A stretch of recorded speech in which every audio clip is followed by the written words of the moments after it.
Good morning, nasab kanatong tanan Luzon, Visayas, Mindanao.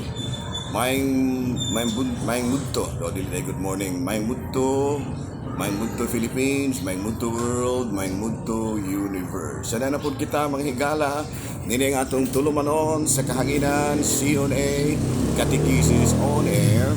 O ako lang gihapon kini mahigala inyong ubos nga alagad Reverendo Padre Edwin Academia Akam. Abino ari kita karon sa gruto sa Ayungo do. Pahigayon nato karon ang ato ang pag teleradyo dire mismo sa kining gruto sa Ayungon, no?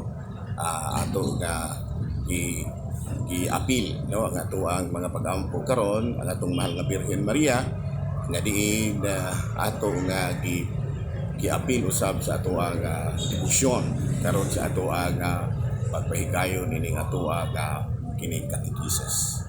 Abi no, ato ang timbayaon og maayong mudto ang atong talahurong obispo, Bishop Polito B. Cortez, ang atong station manager si Father Ram Maata, ang ato apod nga mga kaparian usab nga padayon usab nga nagmonitor karon sa ato ang mga kalihukan usab sa atong teleradyo dinhi sa ato ang istasyon DYWC TV na radyo pa. Okay. So kumusta na mo tanan mga higala na hinaot kita nga ana kamungtanan sa Kapiskays Panglawas niining kamudton.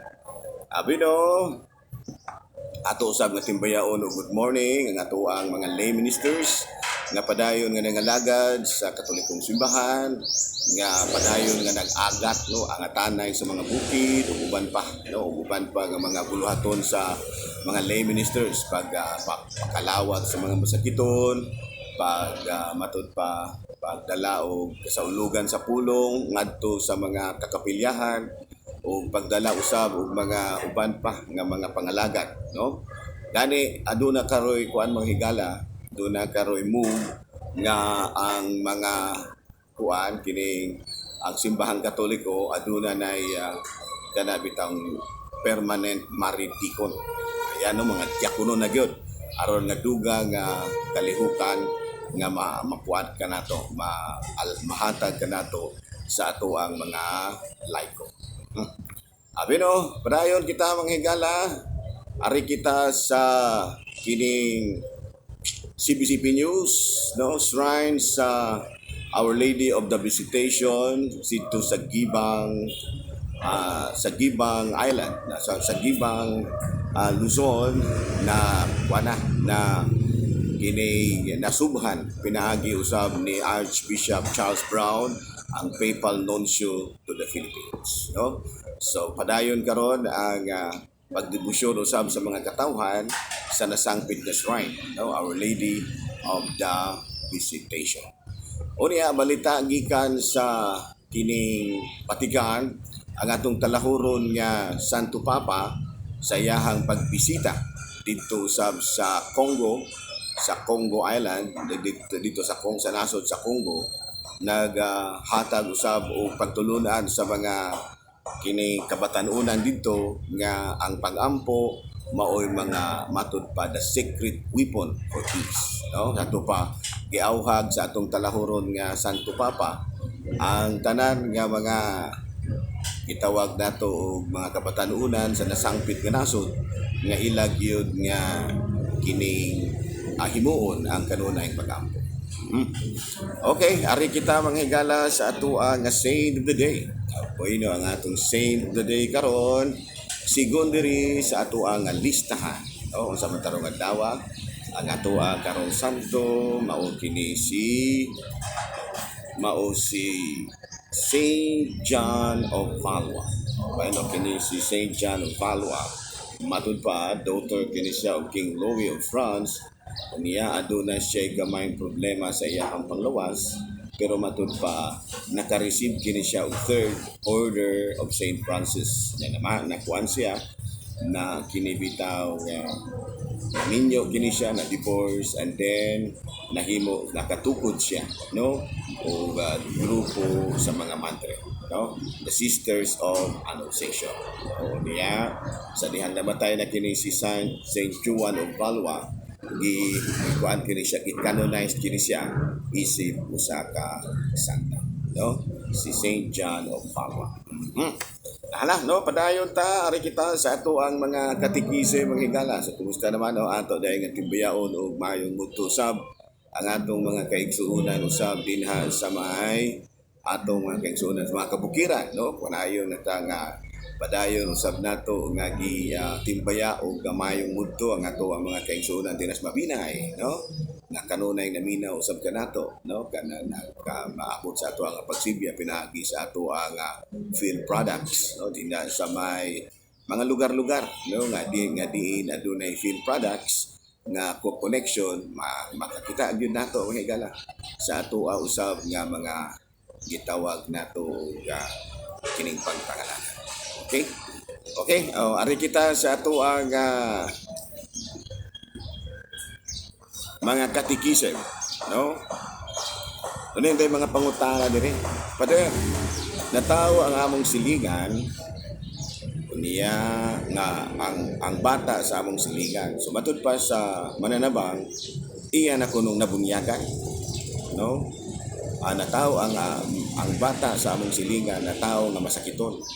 Matud pa sa mananabang nabunyagan na kuno niya. Valid ba daga itong iyang pagbunyagan, di man to siya pari. Ang tubag niya na ato sa nga interviewon tong mananabang, no? Kung giunsa man niya pagbunyag. So kung gigamit ba niya ang Trinitarian formula. Kaya kung Trinitarian formula ang iyang gigamit, valid ito.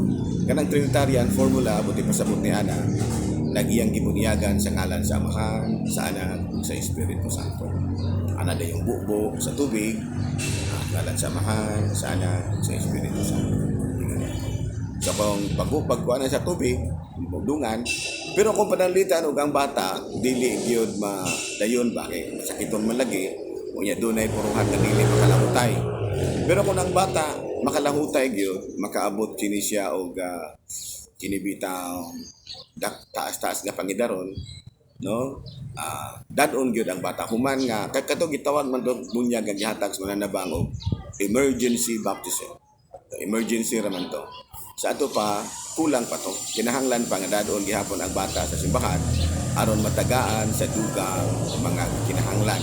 Panalitan sa krisma unya aduna gimaninoy og maninay o aduna poy kanang pari gyud ang munya. Kana kung madayon gyud ang bata, pero kung ang bata no wala gyud ang tawo swerte na kuan din siya kana bitaw wala gyud tawo madayon ang iyang kinabuhi. So muna nga kuan gyud kana gitawag nato nga valido nato iya.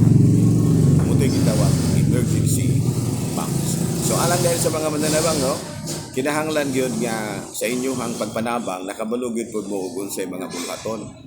No, kana bitaw pagkatawag gyud sa bata, sakto tong gihimo itong mananabang nga gipangutana diri sa atua nga kining sa ato diri nga kining gitawag nato nga diri sa ato ang pangutana, no, nga dunay ibunyagan na lamang sa mananabang kay masakiton ang bata o delikado. Sakto to siya.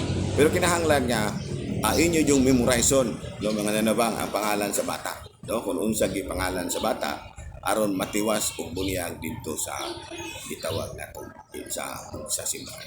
Okay? Pare kita sa laing pangutana. Laing pangutana mga higala, no? By the way, kining ato setting karon, ang venue karon sa atong paghimo nining ato ang programa niya kita karon mismo sa gruto sa among parokya diri sa Ayungon. No, gruto ni siya sa Saint Isidore Parish. Amo ni ang among gruto. Okay, Father, aduna ba ay katungod ang simbahan sa paghimo og balaod alang sa kaluwasan sa kalag? Adunay katungod kay kanang atong basahon sa Mateo kapitulo 16 bersikulo 19 mao man kini ang gisulti. Gihoy pa ni Jesucristo ang mga apostoles o iyahang giingnan, no, dawatan ninyo ang Espiritu Santo. Kung unsa ang inyong itugot dinhi sa yuta, itugot usab dito sa langit. Kung unsa inyong idili dinhi sa yuta, idili usab dito sa langit. So una nga kanang pagtugot og sa pagdili mao kana matud pa katungod sa simbahan sa paghimo og balaod. Ito niya, no? Kaya nga naman si ang mga apostoles, no, ado naman siya mga sumusunod. Ang mga sumusunod sa mga apostoles mao ang mga kining mga Santo Papa. O yung Santo Papa, ang sumusunod usab sa mga Santo Papa mao ang kining mga kaobispuhan, dayong mga kaparian, dayong kami mga kaobispuhan, dayong kami. Okay, klaro? Abi no, ari kita sa laing pangutana. Father, dili makaplagan sa baptismal record ang sa among parokya ang akong pangalan. Pero gibulyagan gyud kuno ko matud pa ni Mama. Unsa may mahing buhaton ini? Abi no, tagaan na lang mo og certification. No baptismal certification nga nabunyagan yun. Although kay wa may record pero naa may daghan nga makasaksi. Yung certification nga nabunyagan yun. No, certification. So, sa ato pa kay na may mga musaksi na nabunyagan yun, so mula nga tagaan na lamang og certification aron nga makadala gyud ka sa kinahanglan. Ano? Kay wala may record so certification na. Doon na yung ban nga muhangyo nga pwede bunyagan na lang. So, dili ingon ni anak sa Lord. So, kinahanglan nga tanang klaro gyud ang proseso sa pagtibo ni anak. Kung wala kay record, himuan na lamang og certification. Okay?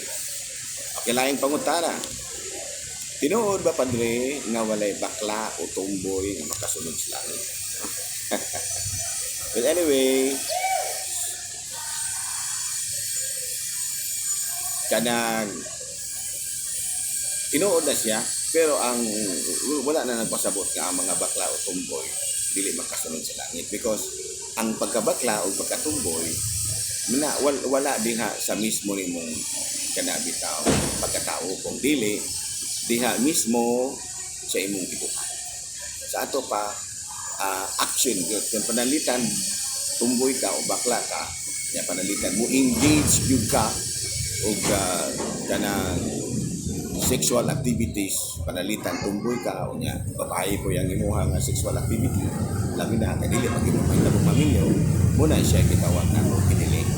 Pero ingon nga tumboy ra gyud ka o bakla ra gyud ka pero wala gyud kay binuhatan ang sulod ng langit ni kan pero ko yung sao man nato tinuyuan ba na para dinuyuan ba na nato nga wa ma so muna nga ang sexual act no klaro ba pero kini na lang una kita kutob ha. Ako lang gihapon kini yung ubos nga alagad, Reverendo Padre John Double A. Manamilit kaninyo, manalangin ka nato ang Diyos, magkagahong tanan, Amahan, Anak, Espiritu Santo. Amen. Good afternoon, Pilipinas.